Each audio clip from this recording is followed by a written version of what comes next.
Muito bom dia a todos. Nós cumprimentamos a cada um com a graça e a paz do nosso Senhor e Salvador, Jesus Cristo.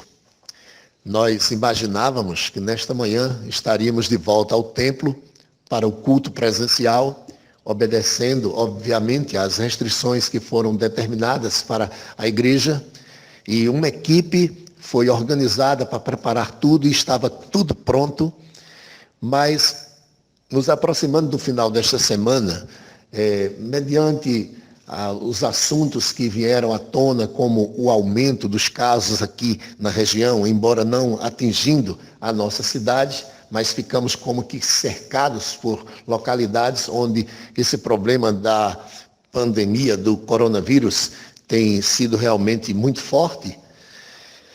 Então, conversando com alguns irmãos, nós decidimos dar uma pausa ainda maior, passar mais uma semana pelo menos. Creio eu que poderemos retornar no próximo domingo. Vai, de fato, depender dos acontecimentos durante essa semana, mas eu sei que não ficaremos o tempo todo dependendo disto. Nós temos que ousar também, de acordo com a orientação que o Senhor nos der, para esse retorno ao templo, pois tem prescrição na palavra para que nós possamos nos congregar, nos reunir. Então estejamos ainda em oração, meus amados irmãos. Eu acredito que todos têm esse desejo de estar de volta, eu também tenho, e por isso nós devemos estar orando ao Senhor, não apenas aqui por Xique-Xique, mas por todas as localidades do nosso estado, do nosso país e no mundo inteiro. De fato, nós tivemos uma semana muito difícil com essa questão aqui na região do aumento dos casos, e neste final de semana a nossa igreja foi atingida de certa forma no sentido de alguns irmãos que perderam seus entes queridos, não por conta dessa pandemia, não está nada relacionado à Covid-19, mas foi com tristeza nós recebemos a notícia do passamento de 2 filhos de 2 irmãs da igreja e também ainda do pai de um dos nossos irmãos aqui da igreja. Nós tivemos ontem 3 sepultamentos. Pela manhã, o sepultamento do irmão Juvencio, pessoa com a qual nós tínhamos uma simpatia, uma amizade muito grande ao longo de muitos anos, e morreu idoso.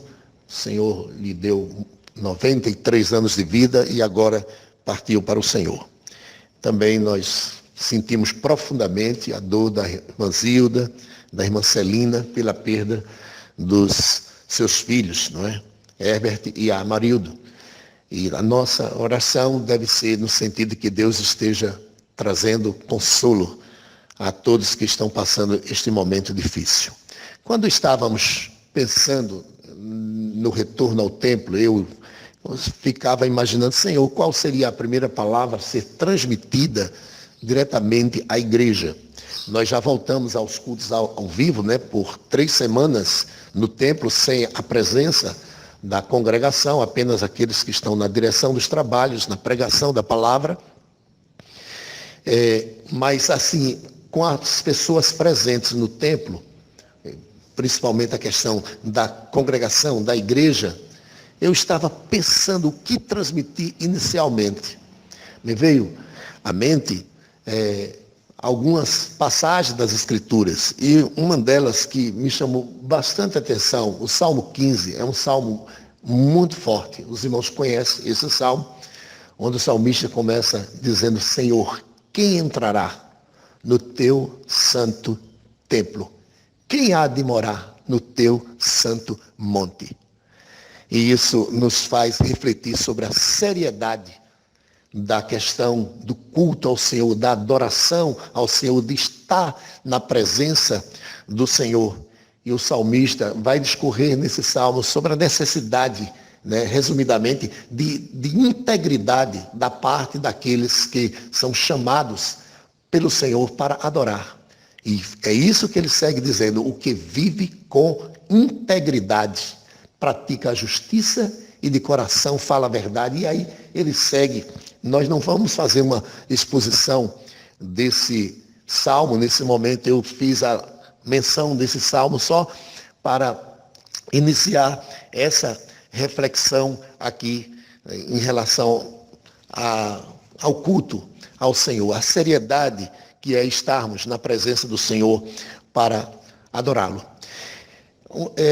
Veio à minha mente duas palavras de dois irmãos que ouvi, um muito conhecido nosso e outro diz respeito à leitura de um livro. Um desses irmãos dizia que ele gostaria de, quando chegasse o sábado, aí saltasse logo para segunda-feira, para que ele não viesse ao templo para cultuar o Senhor.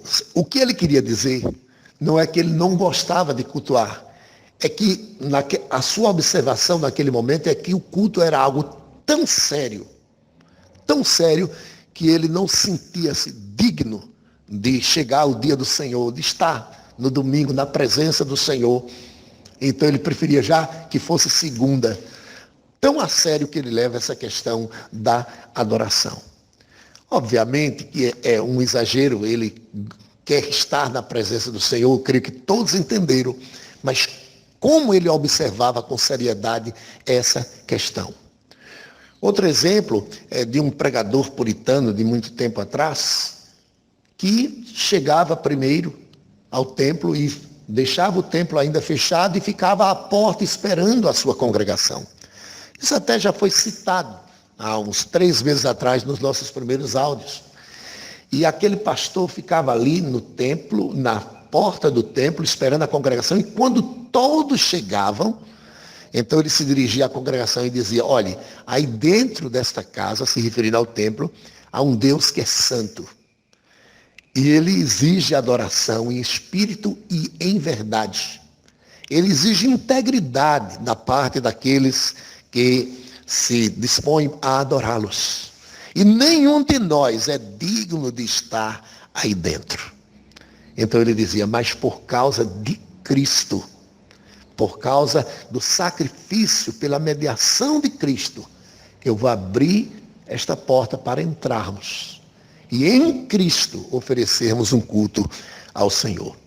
De fato, meus amados irmãos, essa questão de adorar, de cultuar ao Senhor é algo extremamente sério. Há muitas passagens nas Escrituras que nos chamam muito a atenção. Quem não se encolhe quando lê, porventura, o Salmo 50, quando o salmista fala da essência do culto ao Senhor. Naquele encontro de Nosso Senhor com a mulher samaritana, ele faz uma declaração que nos chama a atenção. Eu creio que todos nós, quando nos encontramos diante daquela palavra de Cristo, quando ele diz: o Pai está à procura de verdadeiros adoradores, que o adore em espírito e em verdade. Temos que reconhecer todos nós a nossa carência da compaixão e da misericórdia do nosso Deus. A integridade da parte dos adoradores é algo que é exigido nas Escrituras.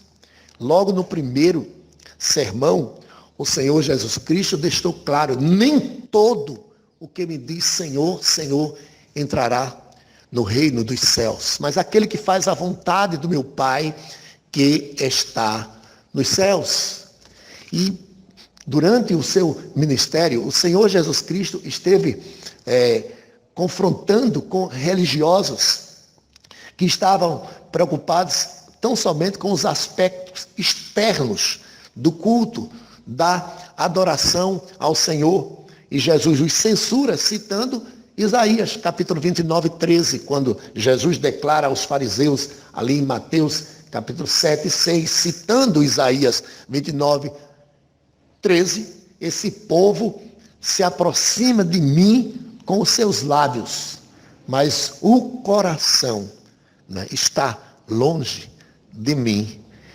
E, resumidamente, isso que Jesus mostra, quando naquele momento os fariseus censuravam os discípulos por comerem sem lavar as mãos, e eles o fizeram não por conta de uma necessidade higiênica que todos nós temos, e de fato que lavar as mãos, né, para nos alimentarmos, e nesse tempo agora de pandemia, lavarmos ainda mais para evitarmos a contaminação desse vírus. E eles viviam tão preocupados, os fariseus, com essa questão de lavar as mãos, que para eles não era uma questão de higiene, mas era um cerimonialismo, era uma coisa, uma espécie de coisa sacramental. Então eles usavam bastante água, lavavam bastante as mãos, pensando dessa forma que estavam se purificando. E Jesus vai mostrar que o problema é mais sério. Jesus vai dizer que o mal não é aquilo que entra no homem, é aquilo que sai de dentro dos nossos corações. Portanto, a adoração a Deus é coisa séria. Logo nas primeiras páginas da Bíblia, nós vamos encontrar o sacrifício de Abel, que agradou ao Senhor, e o sacrifício de Caim, do qual o Senhor não se agradou. Porque Abel agradou ao Senhor porque fez na sinceridade do seu coração, fez de acordo com a vontade de Deus, fez sacrifício já apontando para a pessoa de Cristo, que é por meio de Cristo que nós podemos ser aceitos na presença do nosso Deus. Abraão também foi um adorador autêntico. Todos conhecem a história quando o Senhor lhe fala do sacrifício de Isaque.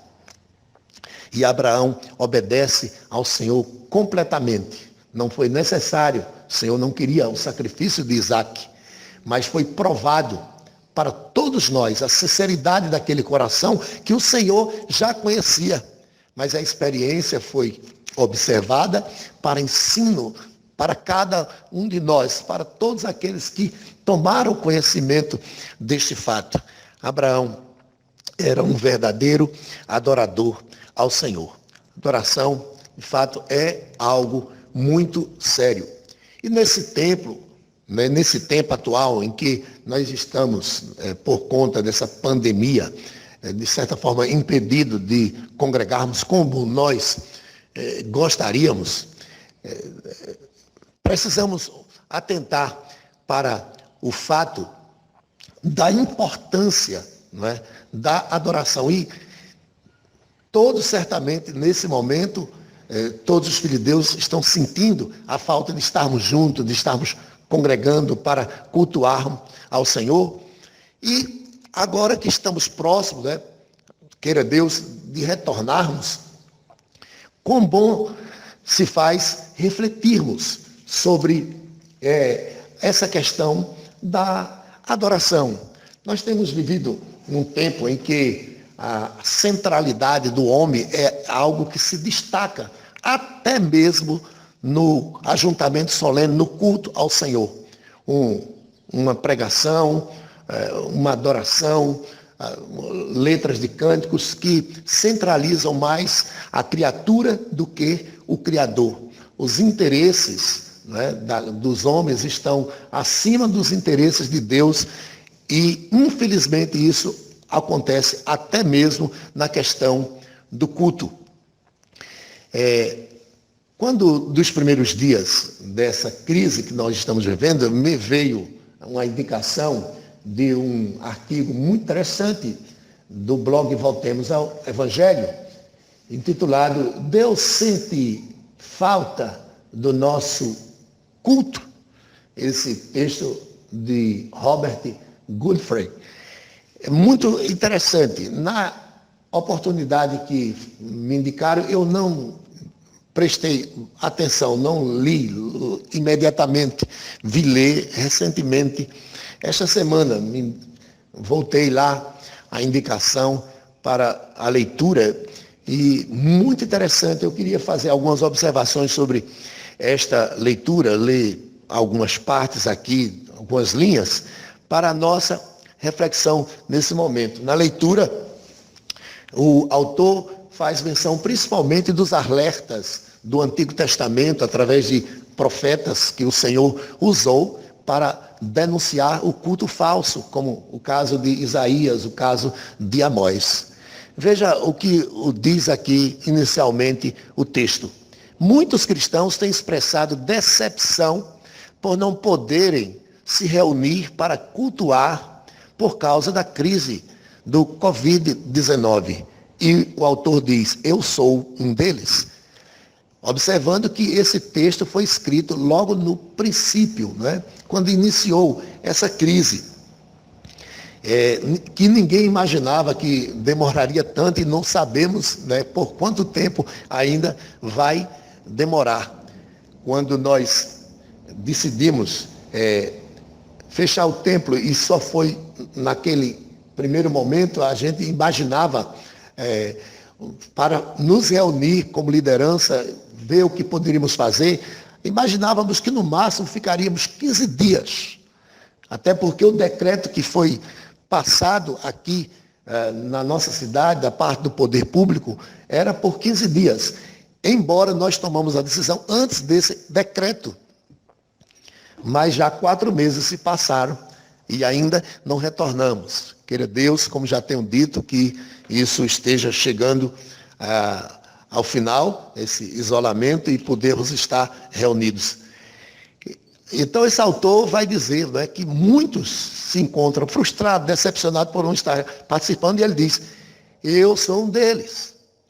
Ele continua dizendo, eu sinto muita falta do sermão, do cântico, das orações, da comunhão. Eu também me questiono, quando seremos capazes de voltar ao culto? No entanto, no último domingo, diz ele, uma pergunta me veio à mente, Deus sente falta do nosso culto? Eu acho uma pergunta muito importante para a nossa reflexão, meus queridos irmãos. Ele continua no seu artigo dizendo, Deus é soberano sobre todas as coisas. E ele cita Amós no capítulo 3, no verso 6. Aliás, antes de darmos continuidade, eu gostaria que você abrisse a sua Bíblia, tanto em Isaías capítulo 1, como também o livro do profeta Amós. Um pouco mais adiante, você vai encontrar, é um dos chamados profetas menores, mas foi de fato um gigante nas mãos de Deus para denunciar o pecado e chamar o povo, alertar o povo para a santidade, para a integridade no culto, na adoração ao Senhor. E ele faz menção aqui de Amós 3, verso 6, onde há uma pergunta muito interessante. Sucederá algum mal à cidade sem que o Senhor o tenha feito? Ele chama a atenção primeiramente para a soberania de Deus em relação a todas as coisas que acontecem. Uma questão extremamente difícil de entender, mas é uma verdade clara das Escrituras. Deus tem um domínio sobre todas as coisas. E a pergunta seguinte é, será que Deus não está nos ensinando algo que ainda não estamos aprendendo através dessa calamidade? A calamidade deve nos direcionar em considerar o julgamento de Deus e nos levar ao arrependimento. O desastre de ter igrejas fechadas deveria nos levar a questionar se precisamos avaliar o nosso culto e, quem sabe, de nos arrependermos. Certamente é uma oportunidade grande que nós temos e devemos aproveitar desde o início, quando começamos a transmitir essas mensagens de áudios, nós chamávamos a atenção de todos para a necessidade que nós tínhamos de refletir sobre a nossa vida e sermos conduzidos a um arrependimento em relação a todas as práticas em desarmonia com a palavra de Deus, principalmente os meios que o Senhor nos deu para o nosso crescimento espiritual. A nossa vida de oração, a nossa vida de leitura da palavra de Deus, justamente a questão da comunhão com a igreja. Essas 3 coisas que são fundamentais para o nosso crescimento. Como estavam essas coisas? Como nos encontramos? Será que ainda não estamos carentes de necessidades de aprender? Vários profetas foram usados por Deus, principalmente Isaías e Amós, que nós destacamos, mas no Novo Testamento, o apóstolo Paulo, ele se dirige à igreja de Corinto para denunciar a maneira que eles estavam cultuando ao Senhor, pois havia realmente falta de integridade entre aqueles irmãos, e o apóstolo Paulo foi um arauto de Deus para denunciar contra tudo aquilo que estava acontecendo ali. O artigo segue dizendo: vários profetas em diferentes épocas criticaram o culto a Deus. Talvez Deus esteja cansado de igrejas, né, que contradizem a sua palavra, e aí eu diria, talvez não, com certeza, igrejas que contradizem a sua palavra, cansado de barulho, de louvor falso e de louvor inventado.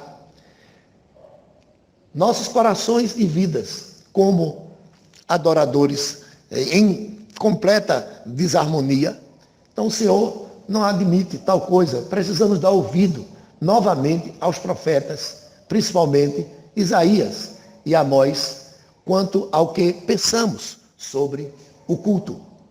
Isaías, no primeiro capítulo do seu livro, reclama do culto de Judá como sendo um dos principais elementos de controvérsia de Deus para com o seu povo. Amós faz vários dos mesmos apontamentos de Isaías em uma denúncia contra Israel. E, citando Isaías, no capítulo 1, você tem a sua Bíblia aberta aí, lermos apenas alguns versos desse texto aqui de Isaías capítulo 1. Veja como o profeta se refere aqui no versículo 10, Isaías capítulo 1, versículo 10, ele diz: ouve a palavra do Senhor, vós príncipes de Sodoma, prestai ouvidos à lei do nosso Deus, vós povos de Gomorra. De que me serve a minha multidão de vossos sacrifícios, diz o Senhor? Estou farto dos holocaustos de carneiros e da gordura de animais cevados, e não me agrado do sangue de novilhos, nem de cordeiros, nem de bodes. Quando vieres para comparecer perante mim, quem vos requeriu o só pisardes os meus átrios? O declínio espiritual do povo de Deus era tal que ficou comparado aqui a moradores de Sodoma e Gomorra. E nesta condição estavam ofertando culto ao Senhor, e Deus levantou o profeta Isaías para denunciar. No livro do profeta Amós, em vários capítulos, é denunciado. No capítulo 3, o Senhor diz: andarão dois juntos se não estiverem de acordo. E no capítulo 5, versículo 21, veja o que está escrito: aborreço, desprezo as vossas festas com as vossas assembleias solenes, não tenho nenhum prazer, e ainda que me ofereçais holocaustos e vossas ofertas de manjar, não me agradarei deles, nem atentarei para as vossas ofertas pacíficas. No verso 23 ele diz: afasta de mim o estrépito dos teus cânticos, porque não ouvirei as melodias das tuas iras. Aqui está a denúncia: um culto sem vida e um culto sem justiça, sem a demonstração do amor a Deus acima de todas as coisas e o amor ao próximo também como a nós mesmos. Isso é censurado nas Escrituras, isso é denunciado, e Deus chama, através do profeta Isaías, o povo a buscá-lo. No capítulo 5, versículo 4, está escrito: pois assim diz o Senhor à casa de Israel, buscai-me e vivei. Aqui está o Senhor chamando o povo ao arrependimento. E falando de arrependimento, como é glorioso você ouvir lá no livro do profeta Isaías, o Senhor nos chamando ao arrependimento e nos dando uma promessa de perdoar os nossos pecados. O verso 18 de Isaías, capítulo 1, é realmente uma pérola bem conhecida. Isaías 1:18. Vinde, pois, e arrazoemos, diz o Senhor, ainda que os vossos pecados sejam como escarlate, eles se tornarão brancos como a neve, e ainda que sejam vermelhos como o carmesim, se tornarão como a lã.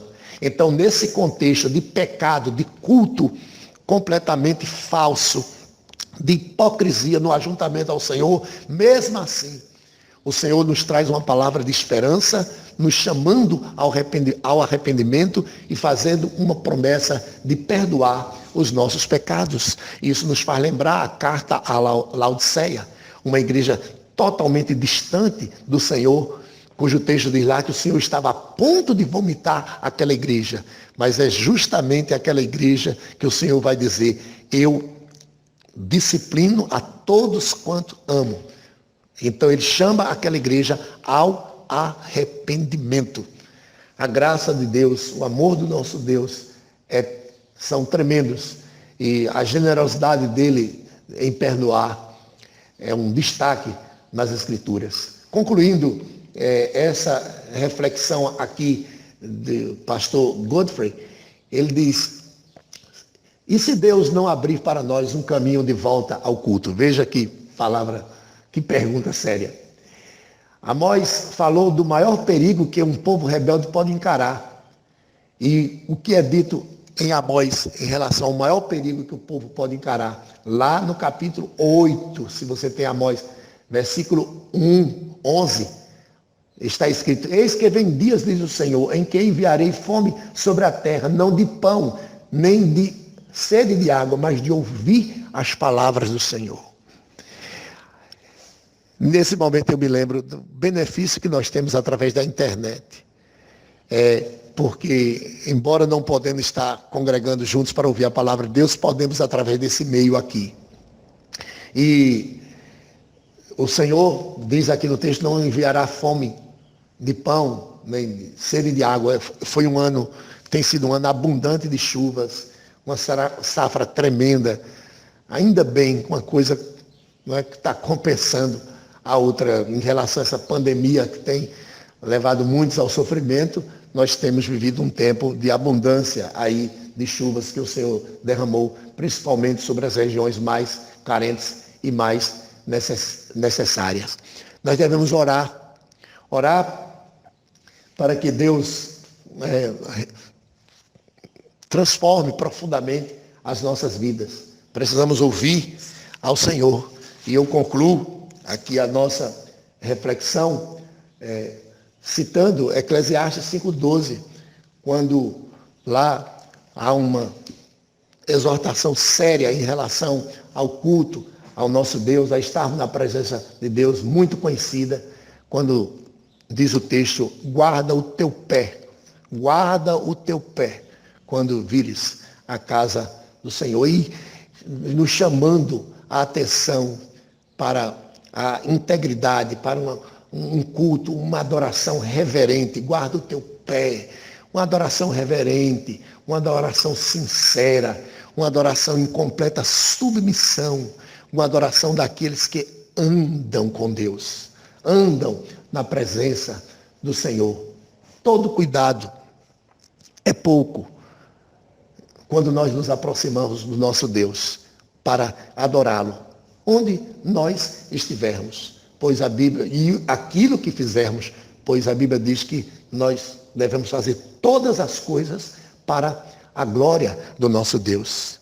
Imaginemos a grandeza, a santidade, a majestade, a soberania desse Deus a quem nós somos chamados a adorar. E a nossa oração deve ser a do salmista: sonda-me, ó Deus, e conhece o meu coração.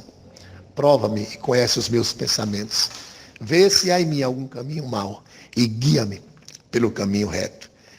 Nesse tempo em que estamos prestes a voltar ao culto congregacional. E, independente disso, nós somos chamados a refletir como está a nossa vida de adorador.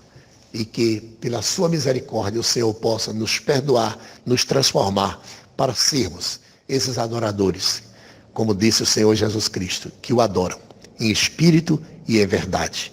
Deus abençoe a todos.